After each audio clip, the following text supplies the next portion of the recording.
Ayrıyeten şeyi nereye koydunuz? Krono yetkilisi, eylem planınız Burada 14 kural orada. ve ne tür şeyleri yapacağınıza dair 8-10 maddelik bir eylem planı çıkartmanız lazım. Konak otelde olması lazım örneğin. Tam yaptırız Bir mı? oradan bir bakın, onlardan şey yaparsın. Tamam. Bu ortak alanda dezenfektan girişte var. Dezenfektanımız var. Kaplarda var. Tamam. Kaplarda 14 Atıp kuralımız çekmiyoruz var.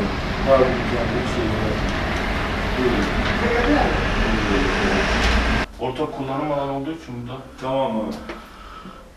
Yani onu aynı gün buraya vermiyor, başka odaya veriyor. Şimdi buraya, he. Pencere açık bırakalım, havalandıralım. Var mı? Hep beraber olacak diye. Yanmasının için zaten 60 derecenin Bunlar üzerinde. da açıkta kalmasın. Bunları bilmiyoruz böyle. Burada tutuyoruz. Ondan sonra şey yapıyoruz, paçetli. Daha görün bir yere katarsan şöyle en azından masada dursun. Gelen müşteriler kullanmasa bile sen şey yap, yönlendir kullanırsın.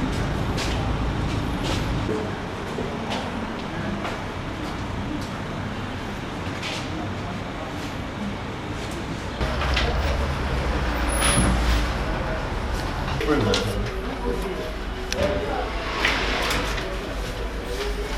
Bunlar kaçan lisemiz.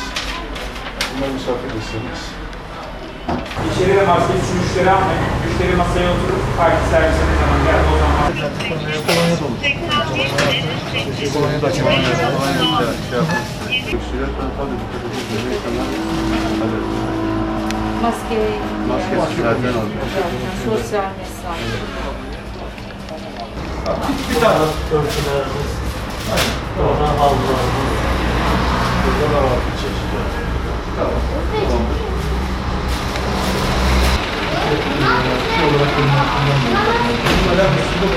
Tamam, oldu.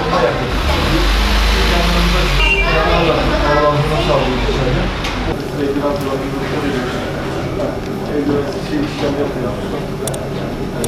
Şöyle şeye bakalım.